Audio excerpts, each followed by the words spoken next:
হযরত শেখ সাদি বলেন, গিলে খুশবু ये तुर हम्माम रोज़े रसी दस दोस्त महबूब बदस्ताम रसी दस दोस्त महबूब बदस्ताम। হযরত শেখ সাদি ওই যে মাটিটা হাতে নিলেন, বগুফতা বল গিলে না চিজে বুদাম অগার নামন হুমা খাকম কে হাসতাম। চারটা শের শেখ সাদি তার বিশ্ববিখ্যাত কিতাব গুলিস্তা কিতাবের মধ্যে এই কারগুজারিটা তুলে ধরেছেন। এইভাবে করে উনি মাটিটা হাতে নিলেন। এরে মাটি, এত গ্রান কেমনে তোমার ভিতরে? এরে মাটি, এমন গ্রান কেমনে পাইছো? মাটি, তুমি তো একটা নাচিস মাটি, কিন্তু তোমার ভিতর থেকে এমন গ্রান কেমনে আসলো, কিভাবে আসলো? তো দেখা যায় মাটি থেকে আওয়াজ এসে গেছে। মাটি ডাক দিয়া কয়, আমি ছিলাম একটা অপদার্থ মাটি, আমি নাচিজ মাটি। আমার মধ্যে মানুষ পেশাব করে, আমার মধ্যে মানুষ পায়খানা করে, আমি একটা নাচিজ মাটি। কিন্তু কিছুদিন আমি ফুল গাছের নিচে ছিলাম, কিছুদিন ফুল গাছের নিচে আমি ছিলাম। ফুল গাছের ফুল আমার উপরে এইভাবে পড়ছে। ফুল পড়তে পড়তে আমার উপরে ফুলের কবর হয়ে গেছে, আমার উপরে ফুলের কবর হয়ে গেছে। এইভাবে করে করে ফুল গাছের ফুল পড়তে পড়তে ফুলের গ্রানটা আমার শরীরে লেগে গেছে। ফুলের গ্রানটা আমি মাটির ভিতরে চলে আসছে। ফুলের যে একটা নূর আছে, ওই নূরটা আমি মাটির ভিতরে চলে আসছে। এখন তুমি আমাকে বলছো আমি আম্বর, আমি আতর, আমি খুশবু। আসলে আমি খুশবু টুসবু বলতে কিছুই না। হযরত শেখ সাদি এখান থেকে উনি সবক দিয়েছেন, পৃথিবীর মানুষেরা, মাটির যদি পরিবর্তন হয়, মাটির মধ্যে যদি ফুলের গ্রান ঢুইকা যায়, এরপরে মাটি থেকে যদি গ্রান বাগির হয়, তোমরা যদি আল্লাহওয়ালাদের কাছে যাও, তোমরা যদি আল্লাহওয়ালাদের কাছ থেকে সহবত নিতে পারো, তোমরা যদি আল্লাহওয়ালাদের কাছ থেকে সুনজর নিতে পারো, তোমাদের কেন পরিবর্তন হবে না? কেন পরিবর্তন হবে না? বরং আল্লাহওয়ালাদের সিনার নূর মহান আল্লাহ তোমাকে দান করবে। জিন্দাবাদ জিন্দাবাদ, তালিম সুন্নাহ জিন্দাবাদ।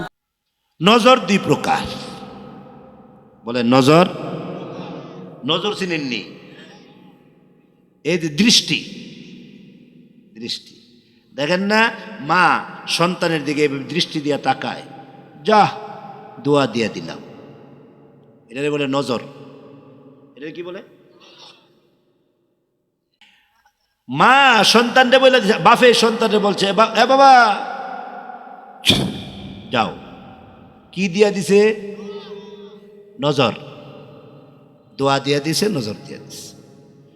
নজর দুই প্রকার, একটা হলো সুনজর আর একটা হলো কুনজর। নজর কয় প্রকার? একটা হলো সুনজর। এই সুনজরটা যদি কারো উপরে পড়ে যায়, লোকটা যদি জিরু হয়, আল্লাহ তাকে হিরো বানায়া দেয়। ব্রেন নেই, কিন্তু ডাক দেয়া গায়ে দেখা নজর পড়ে গেছে, গা এদিকে দাও, চাপ দাও। আল্লাহ মাতার ব্রেন কোটি কোটি গুণে বাড়াইয়া দিছে।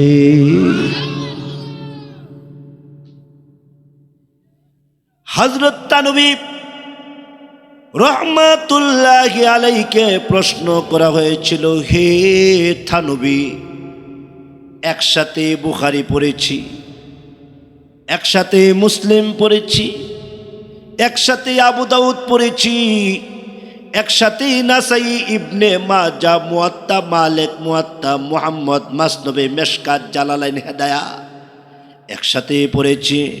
কিন্তু তোমার মর্যাদা এত বাড়লো কেন? তোমার সম্মান এত বাড়লো কেন? সুবহানাল্লাহ।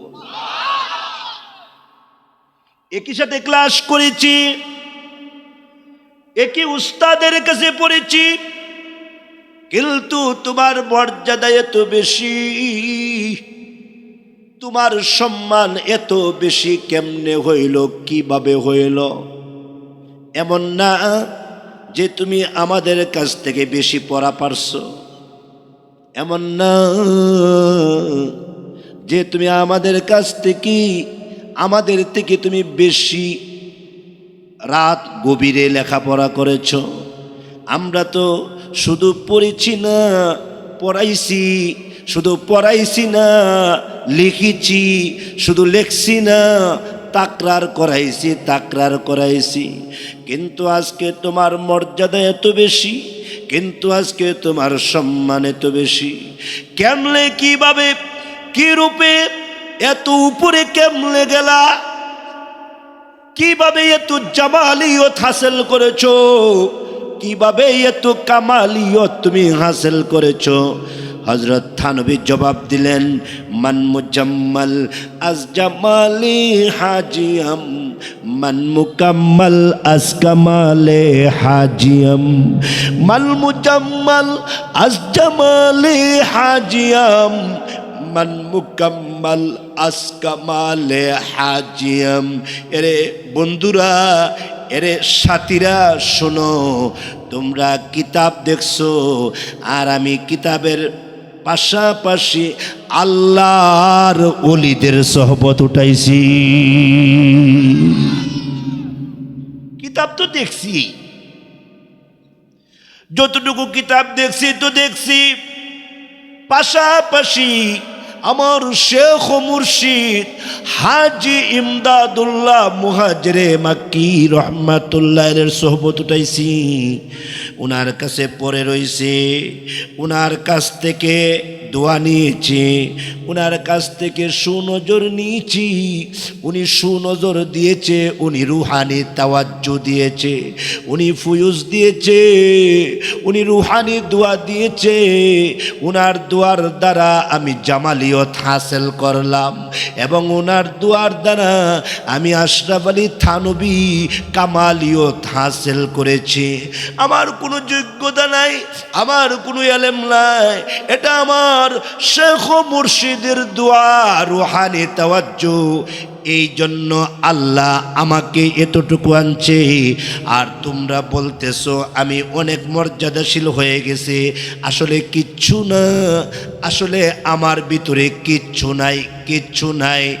শুধু তাই নয়, হযরত শেখ সাদি রহমাতুল্লাহি আলাইহি উনি যখন গোসলখানার ভিতরে গেলেন, গিয়া দেখেন একটা মাটির টুকরা দেখা যায়, মাটির টুকরার ভিতর থেকে মেশকে আম্বরের ঘ্রাণ আসতেছে। মাটির টুকরার ভিতর থেকে ফুলের ঘ্রাণ আসে, এমন সুন্দর ঘ্রাণ। হযরত শেখ সাদি বলেন, আমি কোনোদিন মাটি থেকে এমন ঘ্রাণ আসতে জীবনে কোনোদিন দেখি নাই। হযরত শেখ সাদি বলেন, গিলে খুশবু এ তোর হাম্মামে রুজে রসি দস্ত মাহবুব বদস্তাম, রসি দস্ত মাহবুব বদস্তাম।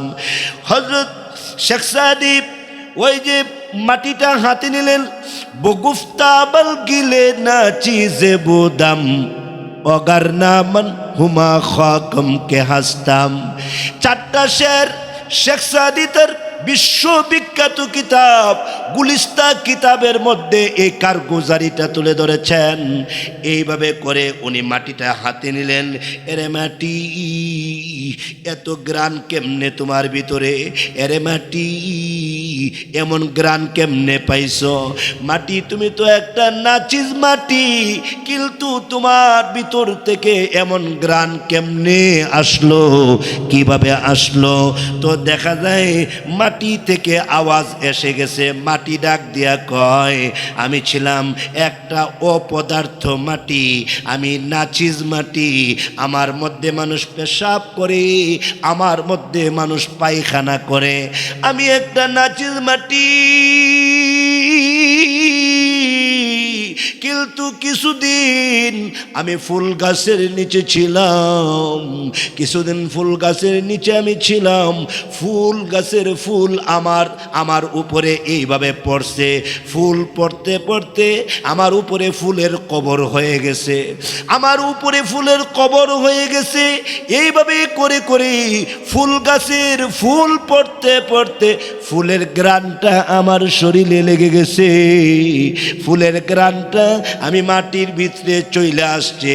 ফুলের যে একটা নূর আছে ওই নূরটা আমি মাটির ভিতরে চলে আসছে।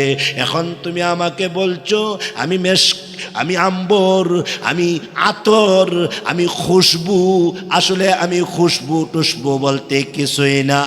হযরত শেখ সাদি এখান থেকে উনি সবক দিয়েছেন, পৃথিবীর মানুষেরা মাটির যদি পরিবর্তন হয়, মাটির মধ্যে যদি ফুলের গ্রান ঢুইকা যায়, এরপরে মাটি থেকে যদি গ্রান বাগির হয়, তোমরা যদি আল্লাহওয়ালাদের কাছে যাও, তোমরা যদি আল্লাহওয়ালাদের কাছ থেকে সহবত নিতে পারো, তোমরা যদি আল্লাহওয়ালাদের কাছ থেকে সুনজর নিতে পারো, তোমাদের কেন পরিবর্তন হবে না, কেন পরিবর্তন হবে না? বরং আল্লাহওয়ালাদের সিনার নূর মহান আল্লাহ তোমাকে দান করবে। আল্লাহওয়ালাদের সিনার নূর আল্লাহ তোমাকে দিবে।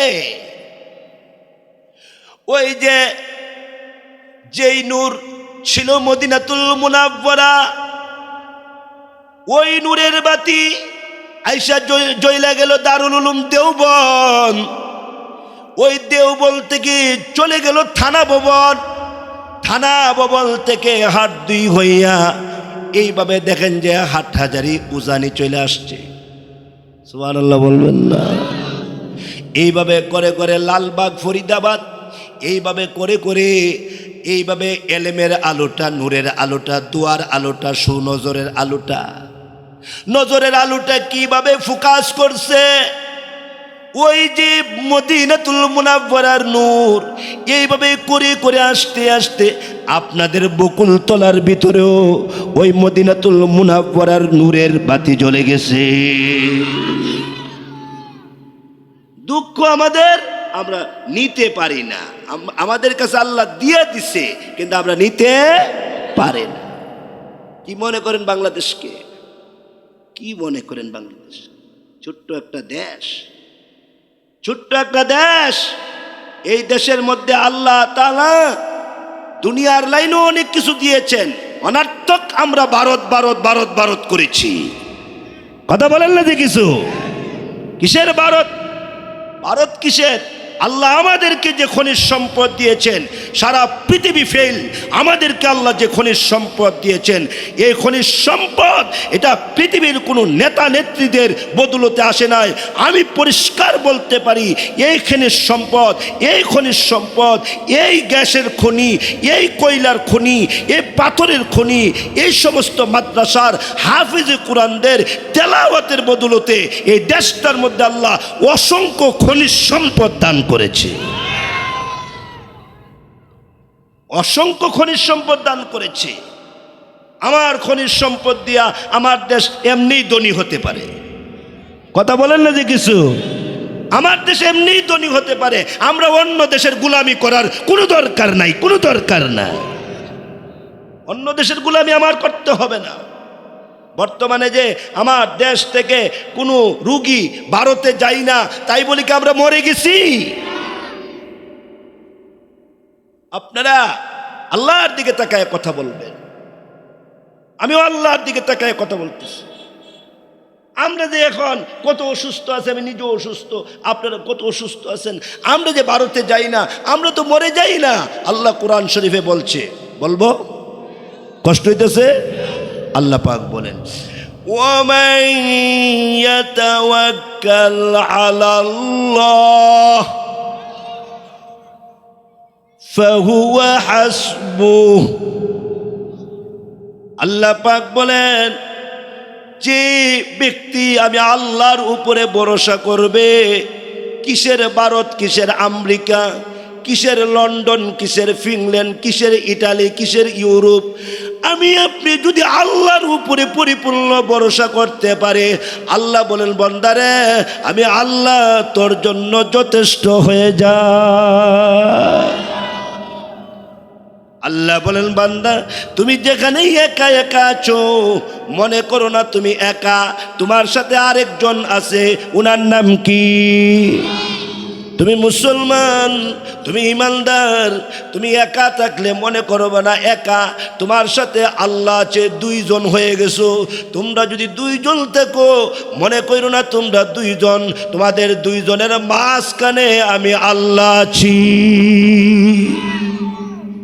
প্যারে হাজরিন, আখের কথাগুলো আপনাদেরকে শোনায়া দেয়া যায়। নজর দুই প্রকার, একটা হলো সুনজর, এই সুনজর যে নিয়েছে সে দামি হয়ে গেছে।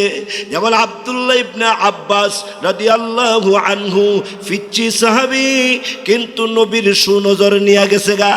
এমন সুনজর নিয়েছে আল্লাহর রাসূল রাহমাতুল লিল আলামিনের একটু খেদমত করেছে মাত্র, এত লম্বা খেদমত করে নাই। শুধু উজুর পানি এনে দিয়েছে, শুধু আপনার বদনা লুটা এনে দিয়েছে, শুধু জল চৌকিটা এনে দিয়েছে, শুধু মিসওয়াকটা এনে দিয়েছে। আল্লাহর নবী বাথরুম থেকে বাহির হইলে নবীজি উজু করবে, নবীজি মিসওয়াক করবে, এতটুকুন খেদমত আব্দুল্লাহ ইবনে আব্বাস করেছেন। আল্লাহর নবী বাথরুম থেকে বাহির হয়ে ডাক দিয়া কয়, কে রে এত সুন্দর খেদমত কে করেছো, এত সুন্দর খেদমত কে করেছো? আল্লাহর রাসূল বলেন, মাল্লাম ইয়াশকুরিন নাস লাম ইয়াশকুরিল্লাহ, যে মানুষের শুকরিয়া আদায় করতে পারে না সে আল্লাহরও শুকর আদায় করতে পারে না। যার মধ্যে মানুষের শুকরিয়া নাই তার মধ্যে আল্লাহর শুকরিয়াও নাই। এই জন্য দেখেন না, আমরা আপনাদের বাসায় খাওয়া দাওয়া করলে আমরা বলি আলহামদুলিল্লাহিল্লাযী আত'আমানি ওয়া সাকানি ওয়া জাআলানি মিনাল মুসলিমিন, আমরা শুকর আদায় করি। আপনারা এই যে মাদ্রাসার ছাত্রদেরকে, হ্যাঁ এই যে আপনারা সিমেন্টের বস্তা দিছেন, টাকা দিছেন, কত শুকরিয়া আদায় করছি বসে বসে জানেন, কত দোয়া করছি আপনাদের জন্য জানেন। আমরা শুকর গুজার বান্দা, এই বাংলাদেশে উলামায়ে কেরাম শুকর গুজার বান্দা, শুকর গুজার বান্দা। আমরা না শুকর না। আমাদেরকে অনেকে বলে সনদ টনদ দিছে, কত কিছু দিছে, সনদ দিছে আলহামদুলিল্লাহ, সমস্যা নাই, কিন্তু সনদ হোক যাই হোক, আসমানও যদি দিয়া দেন, জমিনও যদি দিয়া দেন, কিন্তু আল্লাহর বিরুদ্ধে যদি কথা বলেন, নবীর বিরুদ্ধে যদি কথা বলেন, আসমানও যদি দিয়া দেন, নবীর যদি গালিগুলাস করেন, জমিনও যদি দিয়া দেন, নবীর যদি গালিগুলাস করেন, সারা পৃথিবী যদি দিয়া দেন, নবীর যদি গালিগুলাস করেন, সারা পৃথিবীকে লাঠি মেরে আমরা নবীর পক্ষে থাকবো, নবীর পক্ষে থাকবো, নবীর পক্ষে থাকবো। আমরা নবীর পক্ষে, আমরা নবীরে গালি দিবেন আর আমরা বসে বসে ফান বাতাসা খাইমু, নবীরে গালি দিবেন। সেই আপনার শাহবাগের মোড়ে নবীকে নিয়ে গালিগুলাস হবে, নাস্তিক বলগার, নাস্তিক মুরতাদেরা আমার নবীর ইজ্জতের উপরে হামলা করবে, আর আমরা বসে বসে ফান বাতাসা খাইমু। অসম্ভব কথাবার্তা। আল্লাহর জাতের কসম, আল্লাহর সিফতের কসম, সারা পৃথিবী ছাড়তে পারি, মা ছাড়তে পারি, বাপ ছাড়তে পারি, সংসার ছাড়তে পারি, দেশ ছাড়তে পারি, খেস ছাড়তে পারি, সম্পদ ছাড়তে পারি, পৃথিবীর রাষ্ট্রীয় ক্ষমতা ছাড়তে পারি, কিন্তু আল্লাহর কসম আল্লাহর নবীকে ছাড়তে পারি না, আল্লাহর নবীকে ছাড়তে পারি না। আল্লাহ সবাইকে বোঝার তৌফিক দান করে। আমাদের ভিতরে নবীর প্রেম 24 ঘন্টা, আমাদের ভিতরে নবীর প্রেম থাকে। আমরা নবীর প্রেম নিয়ে ঘুমাই, আমরা নবীর প্রেম নিয়ে ঘুম থেকে উঠি, আমরা নবীর প্রেম নিয়ে গাড়িতে উঠি, আমরা নবীর প্রেম নিয়ে সফর করি। আমাদেরকে নবীর বিরুদ্ধে কথা বললে আমাদের সনদ বনদ কি দিছেন ওইটা আমাদের স্মরণ থাকে না। নবীর বিরুদ্ধে কথা বললে আমাদের পায়ের রক্ত মাথায় উঠে যায়।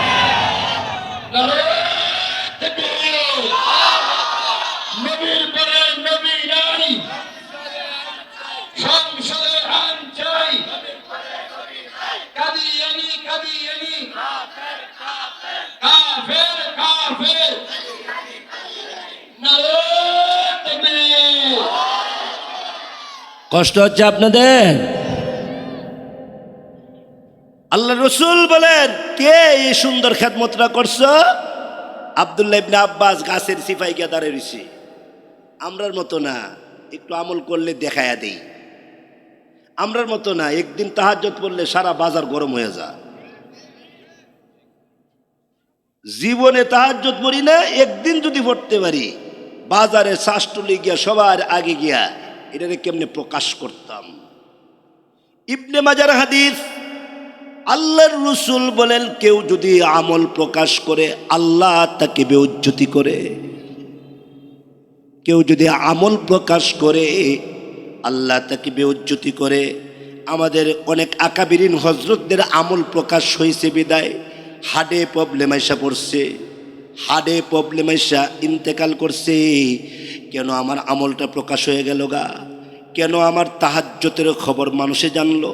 কেন আমার শেষ রাতের 12 তসবির খবর কেন মানুষে জানলো? হযরত আব্দুল্লাহ ইবনে আব্বাস খেদমত করে গাছের চিপায় গিয়ে দাঁড়ায় রয়েছেন। আল্লাহর রাসূল বাথরুম থেকে বাহির হইয়া ডাক দিয়া কয়, এত সুন্দর খেদমতরা কে করেছো? এত দামি খেদমতরা কে করেছো?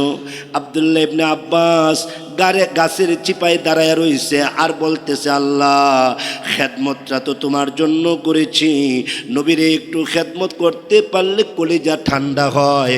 আমার আব্বা সবক দিছে, আমার আম্মা সবক দিছে তোমার নবীর খেদমত করার জন্য। আল্লাহ গো, নবী উজু করবে, নবী কেন আমারে ডাকে?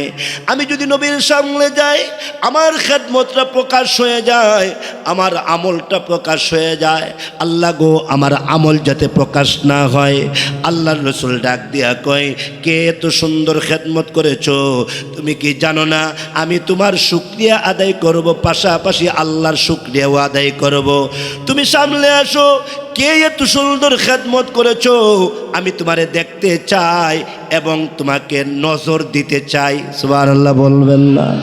আমি তোমাকে নজর দিব, আমি তোমাকে দোয়া দিব, তোমাকে আমি তাওয়াজ্জু দিব, তারপরে আমি উজু করব। আমি বান্দার হকটা আগে আদায় করব, তারপরে আল্লাহর হক আদায় করব। বান্দার হকটা আগে আদায় করি। কে তুমি এত সুন্দর খেদমত করেছো?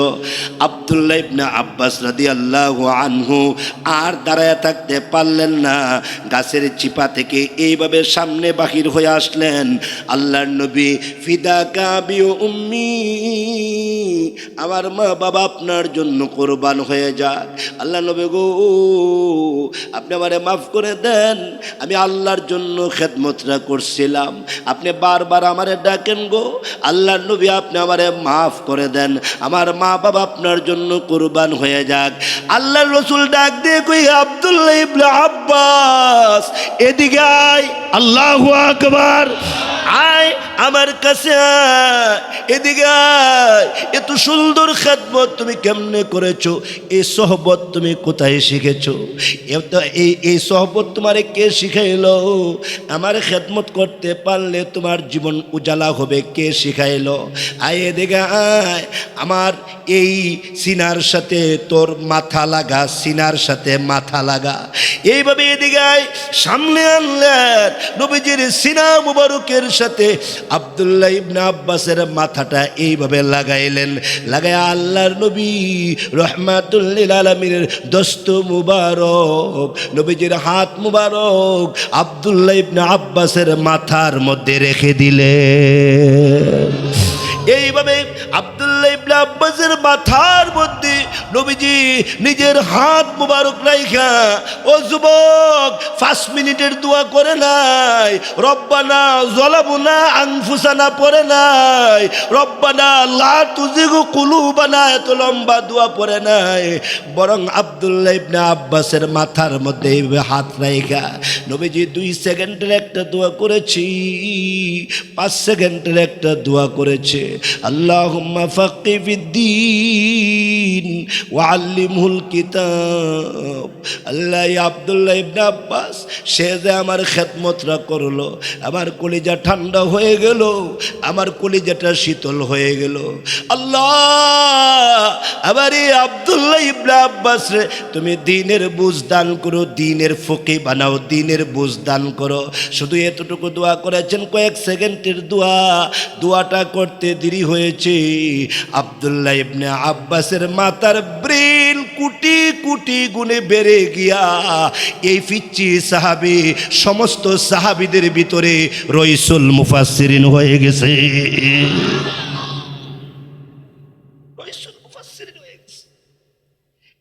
সাহাবী রইসুল মুফাসসির, সোয়া লক্ষ সাহাবীর ভিতরে এই সাহাবীটা রইসুল মুফাসসির হয়ে গেছে।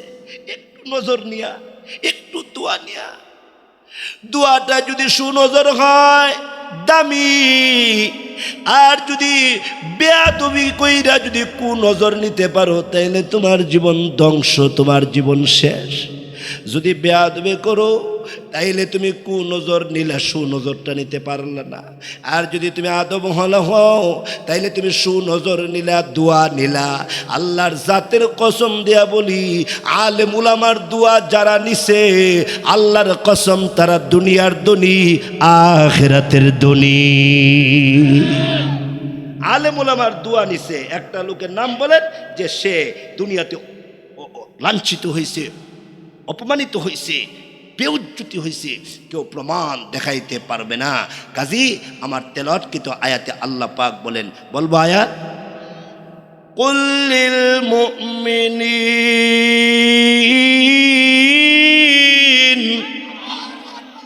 হে নবী মুহাম্মদুর রাসূলুল্লাহ সাল্লাল্লাহু আলাইহি ওয়াসাল্লাম মুমিনদেরকে জানায়া দেন। কি জানাইতাম আল্লাহ, কি জানাইতাম আল্লাহ, ইয়াগুদ্দু মিল আবসারিহিম, মুমিনরা যাতে এদের দৃষ্টি এটা যাতে নিচের দিকে রাখে, এরা যাতে দৃষ্টি অবনত রাখে, এরা যাতে তেরা চোখে না তাকায়, এরা যাতে বেগানা নারীদের দিকে না তাকায়, এদের নজর যাতে এরা হেফাজত করে। যার নজরের হেফাজত তার ইমানের হেফাজত। ফেসবুক তো চালান আপনারা, ফেসবুক পার্টি নাই সাতপুর, কিন্তু এগুলো তো আপনারা লিখবেন না, আপনি তো অনেক কিছু লেখালেখি করেন। যার নজরের হেফাজত তার ইমানের হেফাজত, যার নজরের হেফাজত তার নামাজের হেফাজত, তার জিকিরের হেফাজত। ইবাদত ভালো লাগে না কেন? নজরের হেফাজত নাই, নজরটা সুনজর না, এটা কুনজর। শুধু বেগানা নারীদের দিকে চোখ চলে যায়। ভালো ভালো মানুষ প্রথম কাতারে নামাজ পড়ে, ইমাম সাহেবের পিছনে নামাজ পড়ে, কিন্তু নজরের হেফাজত করতে পারে না। বেগানা নারী দেখলে এইভাবে তাকায়, ঘুরে ঘুরে তাকায়, এবাদতের মজা শেষ। তুমি তো তাকাও নাই, বরং এবাদতের মজাটা তুমি নষ্ট করে দিলা। বালতির তলা না থাকলে যেমন দুধ থাকে না, তুমি যদি নজরের হেফাজত করতে না পারো, জিকিরের মজা ছুটাই ফেললা, নামাজের মজা ছুটাই ফেললা। যেই ব্যক্তি নজরের হেফাজত করলো, বেগানা নারীর দিকে চোখটা চলে গেল, চোখটা যদি ঘুরাইয়া আনতে পারে, মহান আল্লাহ তার আমল নামাই 10,000 রাকাত তাহাজ্জুদের সওয়াব দান করবে। আল্লাহ সবাইরে বোঝার তৌফিক দান করে, আল্লাহ আমাদের সবাইকে হেদায়েত দান করে। আজকে থেকে আমি মুস্তাকিম বিল্লাহ হামিদ ওয়াদা করে গেলাম নজরের হেফাজত করব ইনশাআল্লাহ। বলেন, বেগানা নারীর দিকে চোখ চলে গেলে চোখটা আমি ঘুরায় আনবো, চোখটা আমি ঘুরায় আনবো। হযরত থানবী বলেন 10,000 রাকাত তাহাজ্জুদের সওয়াব পাওয়া যায়। আল্লাহ রসুল বলেন জিহাদের সওয়াব পাওয়া যায়। আল্লাহ রসুল বলেন, আল্লাহর হাবিব বলেন, এই চোখের জন্য জাহান্নামের আগুন হারাম হয়ে যায়। আল্লাহ তাআলা বলেন তোমরা নজরের হেফাজত করবে, ওয়াহফাজু ফুরুজাহুম, এবং লজ্জাস্থানের হেফাজত করবে। যার নজরের হেফাজত হবে তার অটোমেটিক তার লজ্জাস্থানের হেফাজত হবে। যার নজরের হেফাজত আছে তার লজ্জাস্থানেরও হেফাজত আছে। আর যার চোখ হলো সমস্ত গুনাহের মূল, কথা বুঝেননি মনে হয়, সমস্ত গুনাহের মূল কি? চোখ। আবার সমস্ত নেকের মূল কি? চোখ। চোখ দিয়েই মানুষ মসজিদ দেখে, চোখ দিয়ে মানুষ আলেম উলামা দেখে, চোখ দিয়ে বুখারি দেখে, চোখ দিয়েই কোরআন শরীফ দেখে, চোখ দিয়েই হাদিস শরীফ দেখে, আবার চোখ দিয়েই সে বেগানা নারীর দিকে তাকায়, সিনেমার দিকে তাকায়, মোবাইলের খারাপ ফাংশনের দিকে তাকায়। কাজে চোখের হেফাজত লজ্জাস্থানের হেফাজত। এই চোখের হেফাজতটা আসবে কিভাবে? এই চোখের হেফাজতটা কিভাবে আসবে? বললেই আসে না। কিভাবে আসবে? ও কুনু মা'আস সাদিকিন, ও কুনু মা'আস সাদিকিন। আল্লাহওয়ালাদের সোহবত উঠাও, বুজুর্গদের কাছে যাও, আল্লাহওয়ালাদের সোহবত উঠাও। বুজুর্গরা হলো এই চোখ হেফাজত করার ডাক্তার, হিংসা দূর করার ডাক্তার, আদাওয়াতি দূর করার ডাক্তার, অহংকারী দূর করার ডাক্তার। অহংকারী কোনো আপনাদের এই চাঁদপুরের কোথাও লেখা আছে যে অহংকারী দূর করার বিশেষজ্ঞ ডাক্তার জনাব অমুক আছে? কোনো সাইনবোর্ড দেখছেন? কিন্তু আল্লাহওয়ালারা হলো অহংকারী দূর করার ডাক্তার। আল্লাহওয়ালা পীর মাশায়েখ বুজুর্গানে কেরাম তারা হইল অন্তরের ময়লা দূর করার ডাক্তার। কিন্তু এই ডাক্তাররা আমরা চিনি না, ওই ডাক্তার আমরা সবাই চিনি। ডায়াবেটিস বিশেষজ্ঞ সবাই চিনি, নাক কান গলা বিশেষজ্ঞ সবাই চিনি, ক্যান্সার বিশেষজ্ঞ সবাই চিনি, কিন্তু অহংকারী দূর করার ডাক্তার আল্লাহওয়ালারা এটা আমরা চিনি না। এই জন্য আল্লাহওয়ালাদের কাছে যেতে হবে, আল্লাহওয়ালাদের কাছ থেকে আপনার ইমান, তাকুয়া, নূর এগুলা শিখতে হবে, সোহবত উঠাইতে হবে। আজকের এই কথাগুলা মহান আল্লাহ আমাকে, মহান আল্লাহ আপনাদেরকে, মহান আল্লাহ সারা বিশ্বের সমস্ত মুসলমান নরনারীকে, মহান আল্লাহ কিয়ামত পর্যন্ত আনেওয়ালা সকল উম্মতে মুহাম্মদিয়াকে আজকের কথাগুলোর উপরে আমল করার তৌফিক দান করে। আরো জোরে কোন আমিন।